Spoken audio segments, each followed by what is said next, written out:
Roman Relais, chapitre 42, par François Muratet.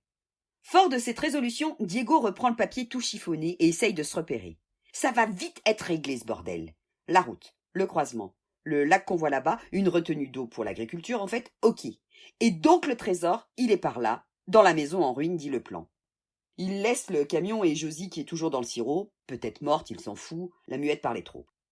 Il marche sur le bord de la route, il en a pour 10 minutes, et ensuite, c'est la richesse.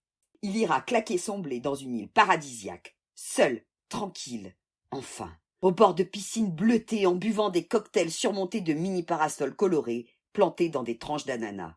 Et même JP ne pourra pas le retrouver pour le torturer. Mais peut-on échapper à son créateur, soupire Diego.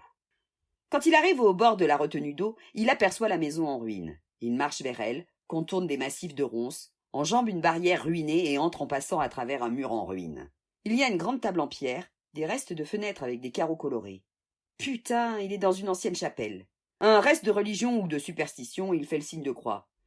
Jésus, aide-moi à trouver ce putain de trésor. Le plan ne dit rien, bordel de merde. Il regarde s'il n'y a pas une trappe, un vieux coffre en bois, si la table en pierre peut être déplacée, si les murs ne peuvent pas révéler des caches. Que dalle. Il ne reste plus qu'à invoquer JP, puisque Jésus ne dit rien, trop occupé à multiplier des masques sans doute. JP apparaît dans un halo étrange, un peu brumeux. Il flotte 30 centimètres au-dessus du sol. Va derrière la chapelle. Tu verras l'entrée d'une cave, lui dit-il. Diego lève les yeux au ciel, trop naze, trop inutile, trop club des 5. JP était vraiment pénible. Mais le JP a disparu. Alors il y va, dégage les ronces, trouve la porte, l'arrache puisqu'elle ne pivote plus, remarque qu'elle a été bougée récemment, sans doute par ce bon vieux gitan, descend un escalier encombré de débris et arrive dans une salle basse, mal éclairée par des soupiraux encombrés de végétation. Au milieu, une caisse en bois. Dingue! Quand il ressort à la lumière aveuglante du jour, la lourde caisse en main, il n'est pas tout seul.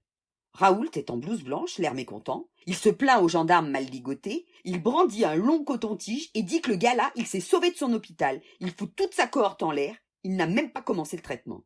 Diego se rend compte que sa fièvre est passée, tiens. Il ne tousse même plus. Slipman arrive en courant. Il a trouvé une cape de la même couleur que ses bottes en caoutchouc et à chacun de ses grands pas, il fait splotch, splotch. Il ne manque pas d'allure. Vraiment. Josie vient vers eux en boitant, elle contourne le petit lac, cache un pétard sous son gros pull plein de sang.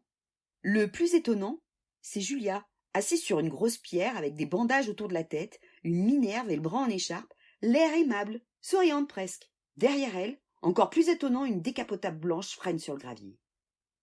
Au volant de l'Alfa Romeo, Vanessa soulève ses lunettes de soleil et lui fait un clin d'œil genre « Viens vite, mon gros loup ».